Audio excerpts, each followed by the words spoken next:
ಎಲ್ಲರಿಗೂ ನಮಸ್ಕಾರ ಸ್ನೇಹಿತರೆ. 2025 ಮಾರ್ಚ್ 29ನೇ ತಾರೀಕು ಅಮಾವಾಸ್ಯೆ ದಿನ ಭಯಂಕರ ಸೂರ್ಯಗ್ರಹಣವು ಸಂಭವಿಸಲಿದ್ದು ಮಧ್ಯಾಹ್ನದ ಸಮಯದಲ್ಲಿ ಗೋಚರಿಸಲಿದೆ. ಈ ವಿಡಿಯೋದಲ್ಲಿ ಗ್ರಹಣ ನಡೆಯುವ ಸಮಯ ಎಷ್ಟು ಹಾಗೂ ಯಾವ ದಿನಾಂಕದಂದು ಸೂರ್ಯಗ್ರಹಣ ನಡೆಯುತ್ತಿದೆ, ಗ್ರಹಣ ಸಂದರ್ಭದಲ್ಲಿ ಗರ್ಭಿಣಿ ಇರುವ ಮಹಿಳೆಯರು ಮತ್ತು ಮನೆಯಲ್ಲಿರುವ ಚಿಕ್ಕ ಮಕ್ಕಳು ಪಾಲಿಸಬೇಕಾದ ನಿಯಮಗಳು ಯಾವ್ಯಾವು ಹಾಗೂ ಗ್ರಹಣದ ಸೂತಕ ಕಾಲ ಯಾವಾಗ, ತೆಗೆದುಕೊಳ್ಳಬೇಕಾದ ಮುನ್ನೆಚ್ಚರಿಕೆಯ ಕ್ರಮಗಳು ಯಾವ್ಯಾವು ಹಾಗೂ ಈ ಗ್ರಹಣದಿಂದಾಗಿ ಈ 6 ರಾಶಿಗಳಿಗೆ ಅದೃಷ್ಟವು ಉಂಟಾಗಲಿದ್ದು ಮುಟ್ಟಿದ್ದೆಲ್ಲ ಚಿನ್ನವಾಗಲಿದೆ. ಅಂದರೆ ಹಿಡಿದ ಎಲ್ಲ ಕೆಲಸಗಳು ಯಶಸ್ಸು ಕಾಣಲಿದ್ದು ಯಾವುದೇ ಕೆಲಸ ಫೇಲ್ ಆಗುವ ಮಾತೇ ಇಲ್ಲ. ಈ 6 ರಾಶಿಯ ಜನರು ಈ ವರ್ಷದಲ್ಲಿ ಕೋಟ್ಯಾಧಿಪತಿಗಳಾಗಲಿದ್ದಾರೆ. ಹಣದ ಸುರಿಮಳೆಯೇ ಸುರಿಯಲಿದೆ. ಆದರೆ ಈ 6 ರಾಶಿಯವರು ಈ ವಿಡಿಯೋದಲ್ಲಿ ನಾವು ತಿಳಿಸಿದ ಹಾಗೆ ಮುನ್ನೆಚ್ಚರಿಕೆಯ ಕ್ರಮಗಳು ಹಾಗೂ ಪಾಲಿಸುವ ನಿಯಮಗಳ ಬಗ್ಗೆ ವಿಶ್ಲೇಷಿಸಲಾಗಿದ್ದು ತಪ್ಪದೆ ಕೊನೆವರೆಗೂ ನೋಡಿ. ಗ್ರಹಣ ಎಲ್ಲೆಲ್ಲಿ ಗೋಚರಿಸಲಿದೆ ಮತ್ತು ಸಮಯ ಎಷ್ಟು ಎನ್ನುವ ಕಂಪ್ಲೀಟ್ ಡೀಟೇಲ್ಸ್ ಅನ್ನ ಈ ವಿಡಿಯೋದಲ್ಲಿ ನೀಡಿದ್ದೇವೆ. ನೀವು ಕೂಡ ಗ್ರಹಣ ಮತ್ತು ದೇವರನ್ನ ನಂಬುವವರಾಗಿದ್ರೆ ಈ ವಿಡಿಯೋಗೆ ಈಗಲೇ ಒಂದು ಲೈಕ್ ಮಾಡಿ ಮತ್ತು ಸಂಪೂರ್ಣ ಮಾಹಿತಿಯನ್ನ ತಿಳಿದುಕೊಳ್ಳಲು ತಪ್ಪದೆ ವಿಡಿಯೋವನ್ನ ಕೊನೆವರೆಗೂ ನೋಡಿ. ಈ ವರ್ಷದ ಮೊದಲ ಸೂರ್ಯಗ್ರಹಣ ಯಾವಾಗ? ಈ ವರ್ಷದ ಮೊದಲ ಸೂರ್ಯಗ್ರಹಣ ಮಾರ್ಚ್ 29ರಂದು ನಡೆಯಲಿದೆ. ಭಾರತೀಯ ಸಮಯದ ಪ್ರಕಾರ ಮಾರ್ಚ್ 29ರಂದು ಸಂಭವಿಸುವ ಸೂರ್ಯಗ್ರಹಣವು ಮಧ್ಯಾಹ್ನ 2:21ಕ್ಕೆ ಪ್ರಾರಂಭವಾಗಿ ಸಂಜೆ 6:14ರವರೆಗೆ ಇರಲಿದೆ. ಸೂರ್ಯಗ್ರಹಣವನ್ನ ಸರಿಯಾದ ರಕ್ಷಣೆ ಇಲ್ಲದೆ ನೋಡುವುದು ಅಪಾಯಕಾರಿ. ನಿಮ್ಮ ಕಣ್ಣುಗಳನ್ನು ರಕ್ಷಿಸಲು ಸೌರ ಕನ್ನಡಕಗಳು ಅಥವಾ ರಕ್ಷಣಾತ್ಮಕ ಸಾಧನಗಳನ್ನು ಬಳಸುವುದು ಅತ್ಯಗತ್ಯ. ಈ ವರ್ಷದ ಮೊದಲ ಸೂರ್ಯಗ್ರಹಣವು ಯುರೋಪ್, ಏಷ್ಯಾದ ಉತ್ತರ ಭಾಗ, ಉತ್ತರ ಮತ್ತು ಪಶ್ಚಿಮ ಆಫ್ರಿಕಾ, ಉತ್ತರ ಅಮೆರಿಕಾದ ಕೆಲವು ಭಾಗಗಳಲ್ಲಿ ಮತ್ತು ಅಟ್ಲಾಂಟಿಕ್ ಮಹಾಸಾಗರದಲ್ಲಿ ಗೋಚರಿಸುತ್ತದೆ. ಆದರೆ ಭಾರತದಲ್ಲಿ ಗ್ರಹಣವು ಎಲ್ಲಿಯೂ ಗೋಚರಿಸುವುದಿಲ್ಲ.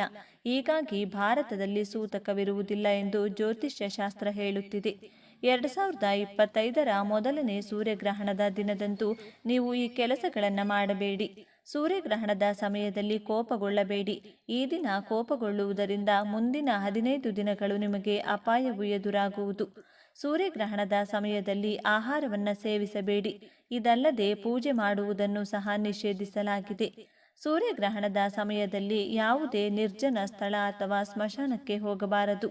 ಈ ಸಮಯದಲ್ಲಿ ನಕಾರಾತ್ಮಕ ಶಕ್ತಿಗಳು ಹೆಚ್ಚಿನ ಪ್ರಮಾಣದಲ್ಲಿ ಪ್ರಾಬಲ್ಯ ಸಾಧಿಸುತ್ತವೆ.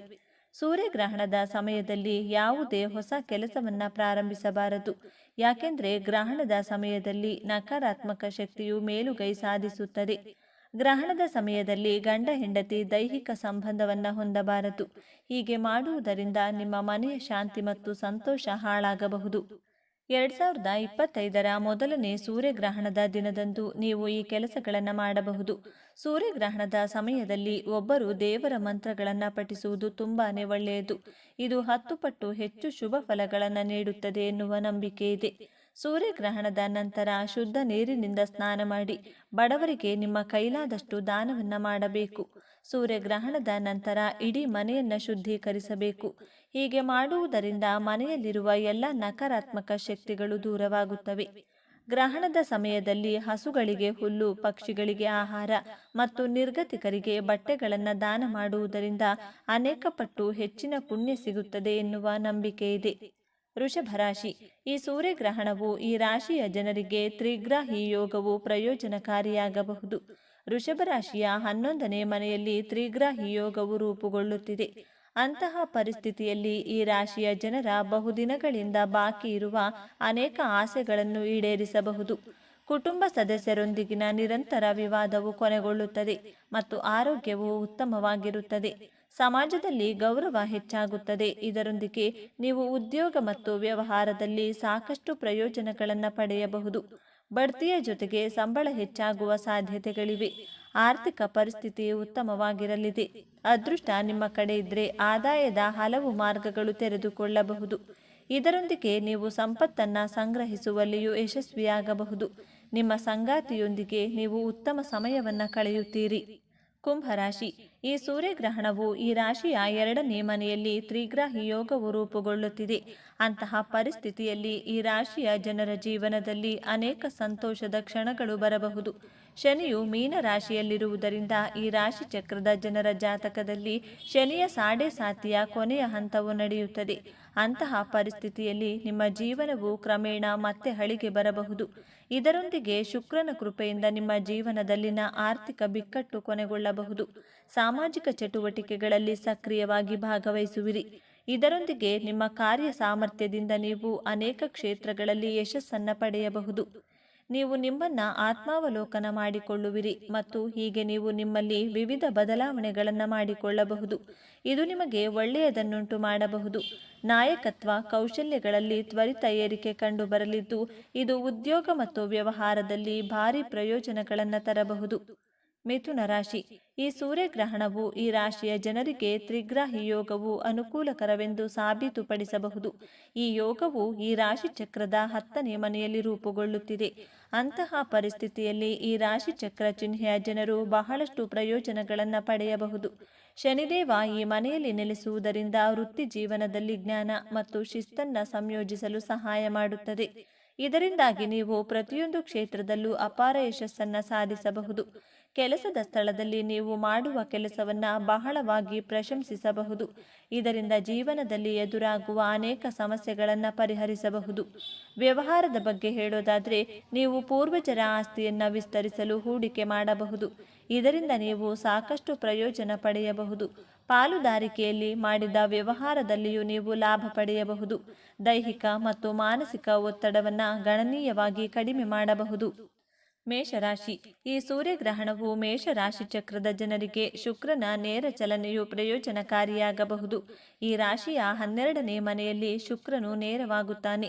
ಅಂತಹ ಪರಿಸ್ಥಿತಿಯಲ್ಲಿ ಈ ರಾಶಿಯ ಜನರು ಪ್ರತಿಯೊಂದು ಕ್ಷೇತ್ರದಲ್ಲೂ ಅಪಾರ ಯಶಸ್ಸನ್ನು ಸಾಧಿಸಬಹುದು. ಬಹಳ ದಿನಗಳಿಂದ ಬಾಕಿ ಉಳಿದಿದ್ದ ಕೆಲಸಗಳು ಪೂರ್ಣಗೊಳ್ಳುತ್ತವೆ. ಕುಟುಂಬದೊಂದಿಗೆ ದೀರ್ಘಕಾಲದ ವಿವಾದವು ಈಗ ಕೊನೆಗೊಳ್ಳಬಹುದು. ಇದರೊಂದಿಗೆ ನೀವು ವಿದೇಶಕ್ಕೆ ಹೋಗಲು ಅವಕಾಶವನ್ನು ಪಡೆಯಬಹುದು. ಸಂಪತ್ತನ್ನು ಸಂಗ್ರಹಿಸುವಲ್ಲಿ ಯಶಸ್ವಿಯಾಗುವಿರಿ. ಇದರೊಂದಿಗೆ ಕುಟುಂಬದೊಳಗಿನ ನಿರಂತರ ಭಿನ್ನಾಭಿಪ್ರಾಯಗಳು ಕೊನೆಗೊಳ್ಳಬಹುದು. ಕಟಕ ರಾಶಿ.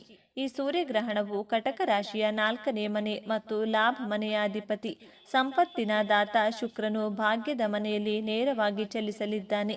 ಶುಕ್ರನು ಉಚ್ಚ ಸ್ಥಿತಿಯಲ್ಲಿರುವುದರಿಂದ ಈ ರಾಶಿ ಚಕ್ರದ ಜನರು ಪ್ರತಿಯೊಂದು ಕ್ಷೇತ್ರದಲ್ಲೂ ಅಪಾರ ಯಶಸ್ಸನ್ನು ಸಾಧಿಸಬಹುದು. ನ್ಯಾಯಾಲಯಕ್ಕೆ ಸಂಬಂಧಿಸಿದ, ಸರ್ಕಾರಕ್ಕೆ ಸಂಬಂಧಿಸಿದ ಮತ್ತು ಆಡಳಿತಕ್ಕೆ ಸಂಬಂಧಿಸಿದ ಕೆಲಸಗಳಲ್ಲಿ ಹೆಚ್ಚಿನ ಯಶಸ್ಸನ್ನು ಪಡೆಯಬಹುದು. ಈ ಸಮಯದಲ್ಲಿ ನೀವು ಆಧ್ಯಾತ್ಮಿಕತೆಯ ಕಡೆಗೆ ಹೆಚ್ಚು ಒಲವು ತೋರಬಹುದು. ಇದರೊಂದಿಗೆ ನಿಮ್ಮ ಗುರಿಯತ್ತ ಮುಂದುವರಿಯಲು ನಿಮ್ಮ ತಂದೆ, ಶಿಕ್ಷಕರು ಮತ್ತು ಮಾರ್ಗದರ್ಶಕರಿಂದ ನಿಮಗೆ ಸಂಪೂರ್ಣ ಬೆಂಬಲ ಸಿಗುತ್ತದೆ. ನೀವು ಮನೆಯಲ್ಲಿ ಅಥವಾ ನಿಮ್ಮ ಕುಟುಂಬದವರ ಮನೆಯಲ್ಲಿ ಅಥವಾ ಸಂಬಂಧಿಕರ ಮನೆಯಲ್ಲಿ ಯಾವುದೇ ಶುಭ ಸಮಾರಂಭದಲ್ಲಿ ಭಾಗವಹಿಸಬಹುದು. ಭೂಮಿ, ಕಟ್ಟಡ ಮತ್ತು ವಾಹನಕ್ಕೆ ಸಂಬಂಧಿಸಿದ ವಿಷಯಗಳಲ್ಲಿ ನೀವು ಪ್ರಯೋಜನಗಳನ್ನು ಪಡೆಯುತ್ತೀರಿ. ವೃಶ್ಚಿಕ ರಾಶಿ. ಈ ಸೂರ್ಯಗ್ರಹಣವು ವೃಶ್ಚಿಕ ರಾಶಿಯಲ್ಲಿ ಶುಕ್ರನ ನೇರ ಚಲನೆಯು ಈ ರಾಶಿಯ ಜನರಿಗೆ ಅದೃಷ್ಟವಾಗಿ ಬದಲಾಗಬಹುದು. 7ನೇ ಮನೆ ಮತ್ತು 12ನೇ ಮನೆಯ ಅಧಿಪತಿಯಾಗಿರುವ ಶುಕ್ರನು 5ನೇ ಮನೆಗೆ ನೇರವಾಗಿ ಹೋಗುತ್ತಿದ್ದಾನೆ. ಅಂತಹ ಪರಿಸ್ಥಿತಿಯಲ್ಲಿ ಈ ರಾಶಿಯ ಜನರು ಪ್ರತಿಯೊಂದು ಕ್ಷೇತ್ರದಲ್ಲೂ ಅಪಾರ ಯಶಸ್ಸನ್ನು ಸಾಧಿಸಬಹುದು. ನೀವು ಉದ್ಯೋಗ ಮತ್ತು ವ್ಯವಹಾರದಲ್ಲಿ ದೊಡ್ಡ ಲಾಭಗಳನ್ನು ಪಡೆಯಬಹುದು. ನಿರುದ್ಯೋಗಿಗಳಿಗೆ ಉತ್ತಮ ಉದ್ಯೋಗ ಸಿಗಬಹುದು. ಇದರೊಂದಿಗೆ ಹೊಸ ಉದ್ಯೋಗದ ಹುಡುಕಾಟವನ್ನು ಸಹ ಪೂರ್ಣಗೊಳಿಸಬಹುದು. ಪ್ರೇಮ ಜೀವನವು ಚೆನ್ನಾಗಿರುತ್ತದೆ. ನಿಮ್ಮ ಪ್ರೇಮ ಜೀವನದಲ್ಲಿ ನಡೆಯುತ್ತಿರುವ ಚರ್ಚೆ ಈಗ ಶಾಂತವಾಗಬಹುದು. ಈ ಅವಧಿಯು ವಿದ್ಯಾರ್ಥಿಗಳಿಗೆ ಅನುಕೂಲಕರವೆಂದು ಸಾಬೀತುಪಡಿಸಬಹುದು. ಮಕ್ಕಳ ಕಡೆಯಿಂದ ನೀವು ಸಂತೋಷವಾಗಿರಬಹುದು. ಈ ವಿಡಿಯೋ ಮತ್ತು ಈ ಮಾಹಿತಿ ನಿಮಗೆ ಇಷ್ಟವಾದಲ್ಲಿ ನಿಮ್ಮ ಸ್ನೇಹಿತರಿಗೂ ಮತ್ತು ನಿಮ್ಮ ಸಂಬಂಧಿಕರಿಗೂ ವಾಟ್ಸ್ಆ್ಯಪ್ ಗ್ರೂಪ್ಗಳಲ್ಲಿ ಶೇರ್ ಮಾಡಿ. ಹಾಗೂ ತಪ್ಪದೆ ಗರ್ಭಿಣಿ ಇರುವ ಮಹಿಳೆಯರಿಗೆ ಮತ್ತು ಈ ವಿಷಯ ಮತ್ತು ಗ್ರಹಣದ ಸಮಯದ ಬಗ್ಗೆ ತಿಳಿಸಲು ಈ ವಿಡಿಯೋವನ್ನು ಮರೆಯದೆ ಶೇರ್ ಮಾಡಿ. ನಿಮ್ಮ ಸ್ನೇಹಿತರು ಅಥವಾ ನಿಮ್ಮ ಸಂಬಂಧಿಕರು ಯಾರೇ ಆಗಿರಲಿ ಅವರಿಗೂ ಕೂಡ ಈ ವಿಡಿಯೋವನ್ನು ಶೇರ್ ಮಾಡಿ. ಎಲ್ಲರೂ ಭಕ್ತಿಯಿಂದ ಓಂ ಸೂರ್ಯದೇವಾಯ ನಮಃ ಅಂತ ಕಮೆಂಟ್ ಮಾಡಿ. ಧನ್ಯವಾದಗಳು.